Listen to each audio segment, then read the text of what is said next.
వాళ్ళు ఒక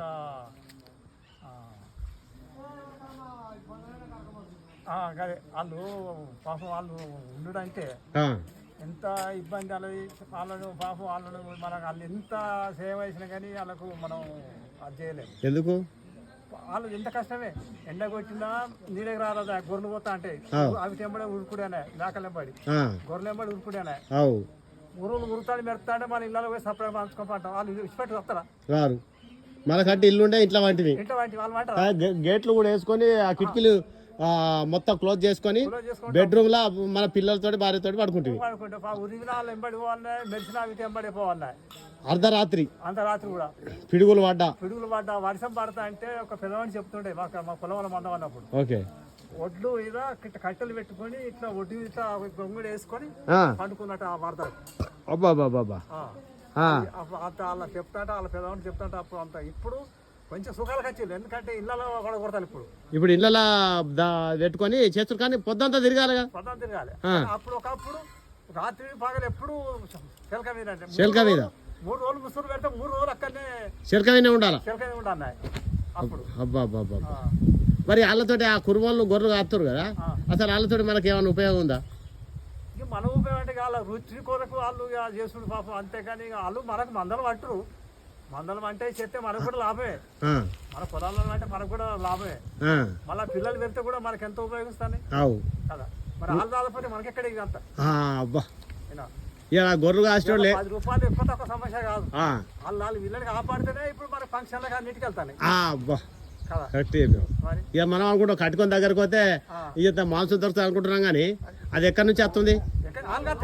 ఎవరు కుర్మలు మరి వాళ్ళు కాపాడుతున్నాయి కదా. ఇప్పుడు ఈ ఫంక్షన్లు అన్నీ వెళ్తున్నాయి మరి కదా. వాళ్ళు చేయకపోతే ఇవన్నీ ఎక్కడి మరి కదా. వీటి రాయే అట్లాగే ఇప్పుడు వాళ్ళు గొర్రెలు కాసేపటికి ఇంత మాంసం దొరుకుతుంది. మీరు ఇంత చెట్లు ఎక్కి నరాలన్నీ అవి చేసుకొని మీరు మోతాలు చేసుకొని మీరు ఎక్కి దిగి వచ్చేసరికి అది కూడా మా బతికేదే. చెట్టు ఎక్కచ్చినా కూడా మా బతుకు మాకే నమ్మకం అనిపోయింది. అట్లా మా బతుకు మాకే నమ్మకం అనిపోయింది. బయలుదేరామంటే ఇంటికి చేరుకున్నా కూడా మా బతుకు చాలా కష్టం.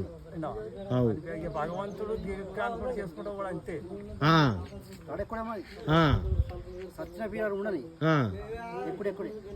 ఎక్కాల్సిందే, ఎక్కపోతే నడవది, పార ఆగిపోద్ది. ఏమే బాబు, నీ పేరేంటిదే? నీ పేరేంటిదే? చిమ్మల్లా బీరే అంటే మీరు కుర్మల్లా? మీరు ఏం చేస్తారు?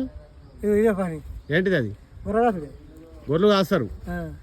మరి గొర్రెలు కాస్తా అంటే మీకు ఎంత కష్టం ఉంటుంది ఒకసారి చెప్పు. ఏముంటుంది కష్టం, ఎండ నీడ అది నీడు మేము చచ్చిపోతాలో బతికినాం. మన రాళ్ళ పడితే ఇగో దాంతో రేకులు ఉన్నాయి. అది రేకులు ఉంటే రేకులు ఉన్నాయని మనం పోతుంది. ఈ రేకులు అని మనం మేనం రేకులు లేవా, గోడ కూర 30-40 గొర్రెలు చచ్చిపోయినాయి. ఇక మేము అవి పడంగానే మేము సూర్యాంతకం పోయాను. ఇక సూర్యాంతకం పోయిన వాళ్ళు అవి ఆ గొర్రెలు అన్న పడి చచ్చిపోయినాయా అంత ఉరికొచ్చి మళ్ళీ ఆ పక్క కూడా ఉందా ఈ పక్క కూడా ఉందా అంత గుంజేసినాం. గుంజేసి కొద్దిగా పక్క తగినాం. అది ఇటు కూడా అది ఆట పడ. మళ్ళీ ఎన్ని గొర్రెలు చనిపోయినాయి? ఉండవు, ఎన్ని గొర్రెలు చనిపోయినాయి? 36 గొర్రెలు చనిపోయినాయి. 30 మాయిపించాడు. మరి మీ గొర్రెలు చనిపోయినందుకు ఏమైనా పైసలు వచ్చినాయా? రాలే సార్, రాలే. సరే, మీరు గొర్రెలు కాస్తురా, మీకు ఏమైనా పింఛన్ ఇస్తుర్రా? అసలు ఏం పింఛన్ లేదు. తర్వాత మీకు ఏమైనా జరిగే మన గొర్రెల కాపరి చనిపోతే ఏమైనా బీమా ఉందా? మీరు మీ పిల్లలు చదువుకుంటుర్రా? అంటే గొర్రెలకు తీసుకుపోతుర్రా? నౌకరు వచ్చేదాకా చదివిస్తున్నావా? అందుకనే గొర్రెకే పంపిస్తున్నారు. సరే, కాశీ క్రమంలో ఎంత కట్ట ఉంటుంది చెప్పు. ఎట్లా చెప్పు అందాదా? ఇక మనం ఎండ కుదిరిగాన్నాయి, ఆన కుదిరిగాన్నాయి, 4 రోజులు మనం అడవిలో వండన్నాయి, పురుగు శిరసుగా వండాలి. వాళ్ళు మన పాములు ఏర్పడితే మరి పాములు ఏర్పాటు ఆ పనులేనే. మరి నువ్వు గొర్రెలు కాస్తున్నావు, ఈ గొర్రెలు ఎవరి కోసం కాస్తున్నావు? నీ బువ్వ కాదు, మొత్తం ఇవాళ పెళ్లికి మేము ఇవాళ పెళ్లి కూడా అలా మొత్తం మటన్ ఉంది. ఈ గొర్రెలు కాసేపటికి ఆ మటన్ తింటామని మాకు సంతోషం అనిపించింది. కాదా? మీరు కాసేపటికే మాకింత మటను, మీరు కాయకపోతే మాకు ఎక్కడిదే. అంటే మిమ్మల్ని ఒక అంటే వాస్తవంగా 24 గంటలు గొర్రెలతోని బతకపోతే గొర్రెలు కాదు. ఇలా 24 గంటలు ఇప్పుడు ఇందాక చెప్పారు, చచ్చిన శవం ఆడున్నా కూడా తాడి చెట్టు ఎక్కి కళ్ళు గీయకపోతే కళ్ళు వారది. ఇవాళ అట్లే మనం కూడా 24 గంటలు గొర్రెలు కాయకపోతే గొర్రెలు ఉంటాయి. అంటే ఎంత సేవ చేస్తున్నావు సమాజానికి. ఒకవేళ నువ్వు గొర్రెలు కాయకపోతే గొర్రెలు దొరుకుతాయనిడా కాస్టోడు ఉన్నాడా?